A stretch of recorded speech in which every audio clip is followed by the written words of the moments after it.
morning and thanks for joining us for In Focus. I'm Jennifer Lewis Hall. Well, 2018 has been a year of historic change for Scouting. What was once a gender-specific organization for our nation's boy youth made a monumental change. The organization will still be called the Boy Scouts of America, but the Boy Scouts program will change its name to Scouts BSA in February of next year as girls are welcomed into that program. And groundbreaking right now, the organization began accepting girls into Cub Scouts this year.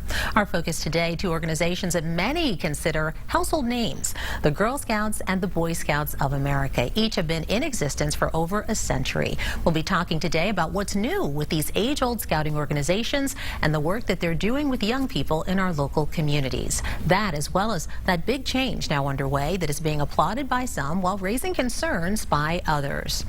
Now, we are here seeing a Cub Scout pack with girls and boys in North Philadelphia. At issue for some, the move in the spring by the Boy Scouts of America, previously again an all-male group, to allow thousands of girls across the country, including right here in the Delaware Valley, to join the organization this year and early next year.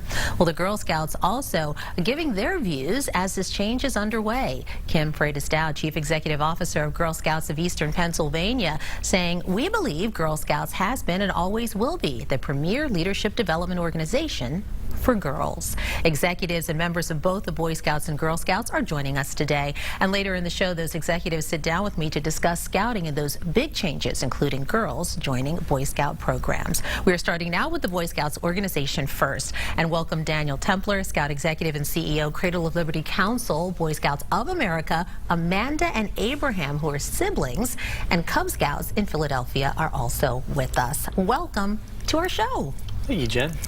I'm so glad that you're here, and I just love seeing Abraham and Amanda with us, and we're talking second and third grade, right, Abraham? Yes. Do I have that right? Okay, he gave me all the details earlier, and also Amanda, and Amanda is new to the Cub Scouts. How are you enjoying that, Amanda? Good. You like it? Uh-huh. What do you like most about being, in the Cub Scouts with your brother as well? That we do projects together. Okay, she said really quietly that we do projects together. So I heard that. And how's it been for you, Abraham? It's been very fun for me. I like specifically what I like is that when we get to go to special activities, like before we have went to the Phillies Pops Orchestra, and before we have done the Phillies games, we did a lot. Yeah, that is a lot. That's a lot of fun stuff to do in the city. So that sounds great. And the Boy Scouts also doing a lot in the local community as well. Let me ask you, Abraham, before we talk to Dan, what's been good for you, or you would say, if you feel that way, the best part about having girls join you in the Cub Scouts?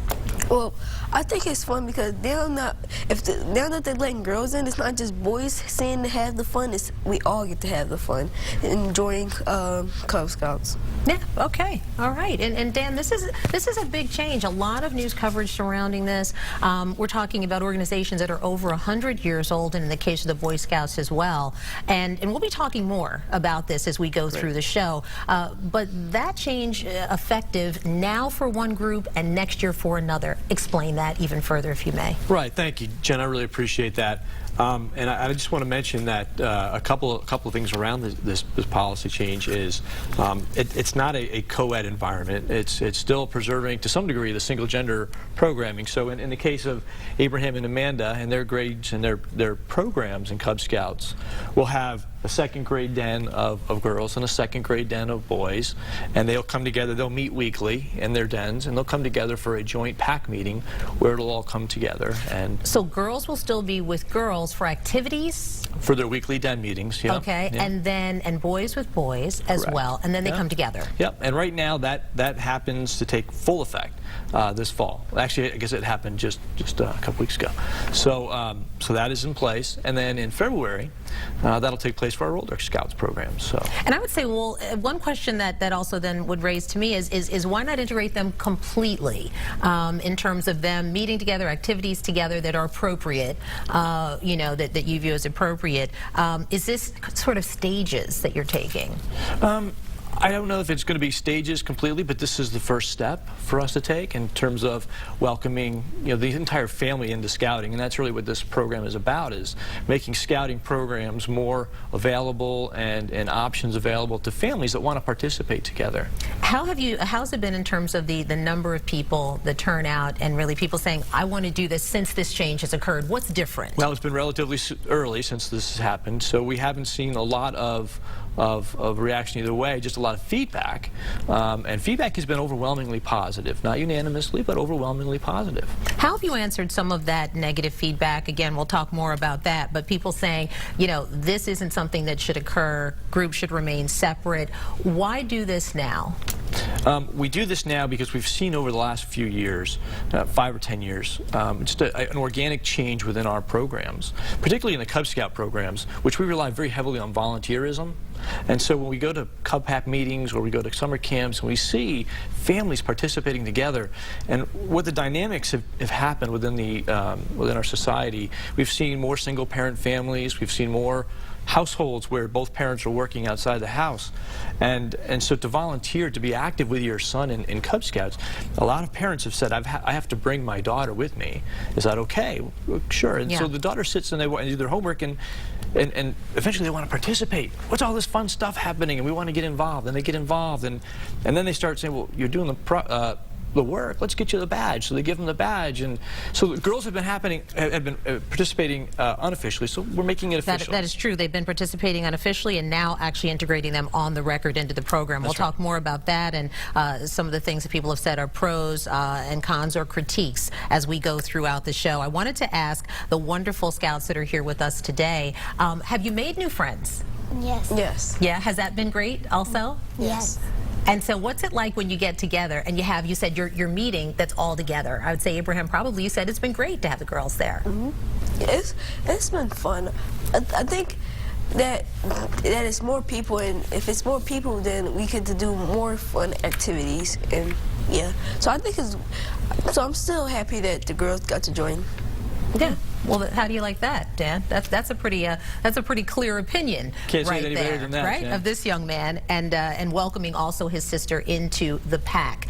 What are some of the things that you're doing that are new and that is happening now? A lot is, as you said, evolving and changing in the world as we look at gender, as we look at, of course, sexual orientation and honoring everyone. What are you doing that's new to move the Boy Scouts forward? Jen, it's a great time to be a Scout. Scouting has never been more inclusive. Our programs have never been more diverse in its membership.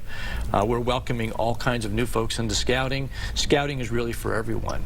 And to accommodate that, we've got programs that we've initiated, like STEM Scouting programs. We've got all kinds of programs for our younger Scouts, beginning kindergarten, our Lions Cub program. We've got so much exciting, great stuff happening in Scouting. Is it tough in a way to compete with so many other things that young people can do and are doing, from volunteerism? Not new, but a lot of options. You're talking about the world opened up, of course, with technology, looking at the iPad, the cell phone. You can see it, do it, and of course, partake in it. So now you're competing also with those things. How do you get people to focus on Boy Scouts? Well, we embrace it. We embrace the changes that are happening in our society, and technology is certainly a big piece of that. So Scouting still has its roots in the outdoor programming, the outing and Scouting, but we incorporate into that outdoor classroom using technology, using the cell phone, using the iPads, and we have a brand new STEM center in our camp, which is kind of neat, where the kids can incorporate the wonderful traditions of Scouting and the foundation of who we've always been, but at the same time embracing the world that they live in now too. It's amazing what we've been able to do. Well, I look forward to talking with you more. We've got a lot more questions for you as we head forward. Now, coming up, we get a chance to, of course, talk to the Girl Scouts as well, how they are empowering their troops across the country, founded back in 1912. What they're saying now that's moving them forward. Stay with us for that.